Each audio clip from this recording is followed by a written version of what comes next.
दोस्तों नमस्कार, मैं उमेश गौतम, मध्य प्रदेश समाचार से। वर्तमान समय में यूजीसी का भूत सर पर चढ़कर बोलने लगा है। ऐसा लग रहा है जैसे पूरे देश में दंगा का माहौल बन गया। उसके बाद भी देश के मुखिया कुछ बोल नहीं रहे, बल्कि डरे हुए हैं। हम बात कर रहे हैं हमारे ग्वालियर के अनिल मिश्रा का सतना आगमन हुआ था। उस सतना आगमन के दौरान उन्होंने भी यूजीसी के बारे में अपने वक्तव्य कहे और सवर्ण समाज के लिए, सारे सवर्ण समाज के लिए उन्होंने बात करी और उनके विषय में कहा कि जब तक मैं आरक्षण खत्म नहीं कर दूंगा तब तक मैं रुकूंगा नहीं, आप हमारा बस साथ दीजिए। और कहा कि संविधान निर्माता BN राव है। बाकी पूरी बात जो उन्होंने कही, और रत्नाकर चतुर्वेदी भी आए। सतना के रत्नाकर चतुर्वेदी शिवा भी अपने विचार रखे, कई लोगों ने विचार रखी। ये पूरी खबर आप वीडियो में देखिए।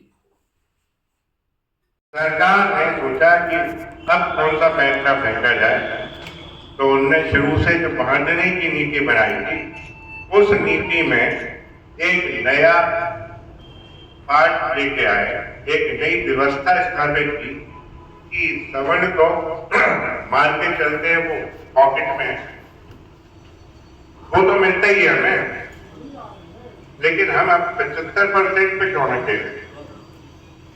तो उसमें ओबीसी को शामिल करके 75% एक तरफ कर दिया।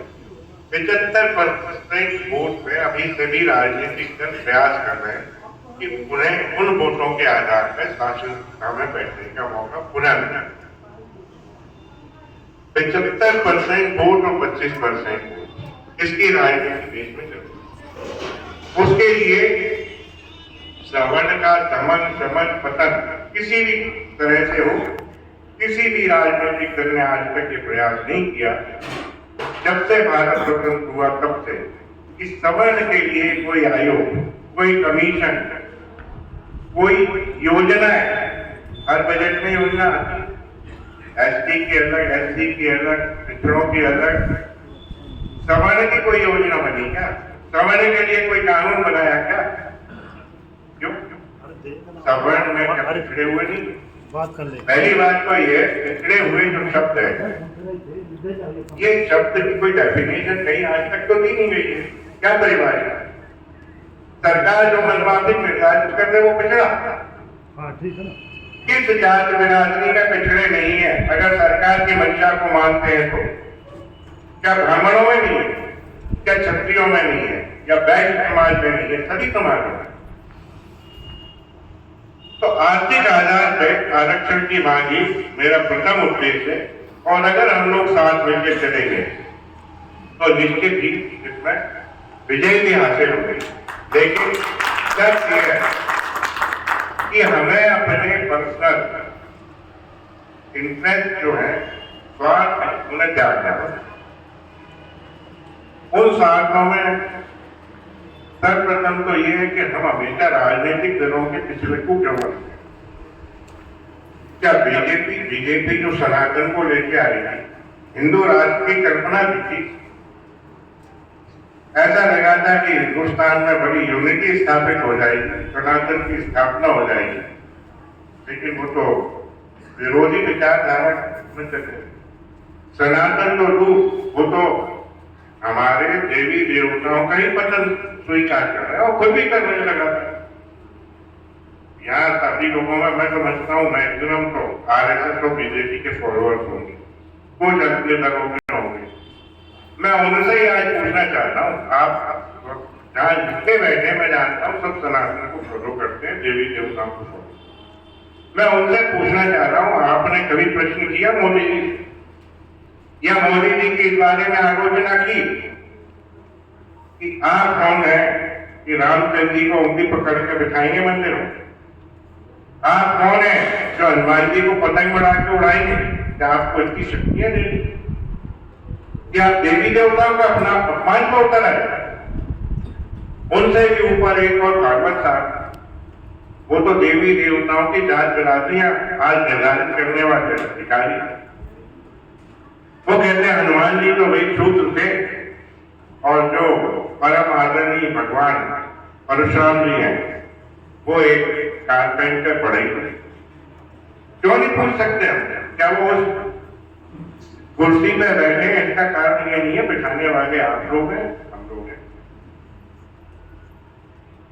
जिस मंदिर की मस्जिद की राजनीति लेके आप सत्ता में हैं, 12 साल 13 साल होने आ रहे, उस सत्ता में आपने कब सनातन का या सवर्ण का कोई काम किया? या फिर सिर्फ विरोध की राजनीति चिल्लाती है, राजनीतिक दल वहां बैठते हैं, हमारे भाई बन जाते हैं, हमारे रिश्तेदार जाते हैं, दोस्त जाते हैं, संसद में बैठते हैं, विधायिका में बैठते हैं, बात उल्टी करते हैं, अरे भाई पिछड़े हैं।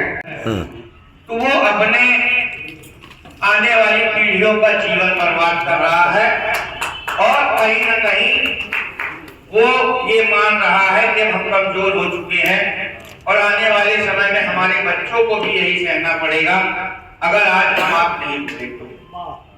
देखिए, मेरा तो ये मानना है कि जब तक हम उग्र आंदोलन नहीं करेंगे तब तक कुछ नहीं होगा।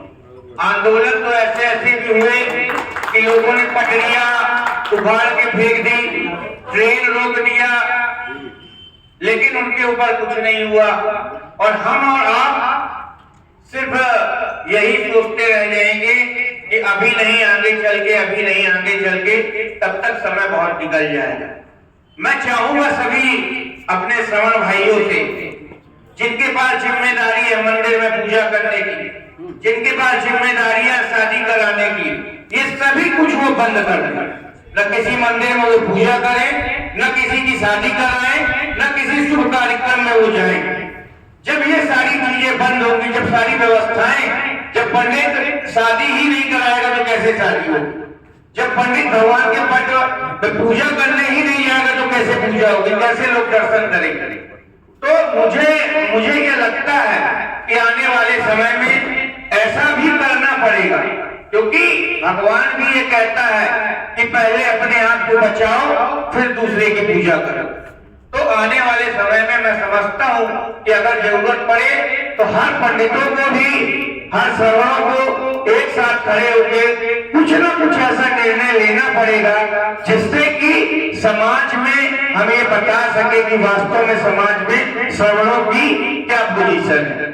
आप सबका ज्यादा समय न लेते हुए आप सभी इस कार्यक्रम में अपना अमूल्य समय दिए। आदरणीय हमारे बड़े भाई अनिल मिश्रा जी ग्वालियर से चलकर हमारे आपके लिए यहाँ आए हैं। ना वो कोई राजनीति करते हैं, ना उनको आपसे कोई वोट चाहिए है, ना वो कोई यहाँ रिश्तेदारी करने आए हैं। अगर वो आए हैं तो हमारे और आपके लिए आए हैं और अपना तो क्यों नहीं हम उनसे वापस ले सकते?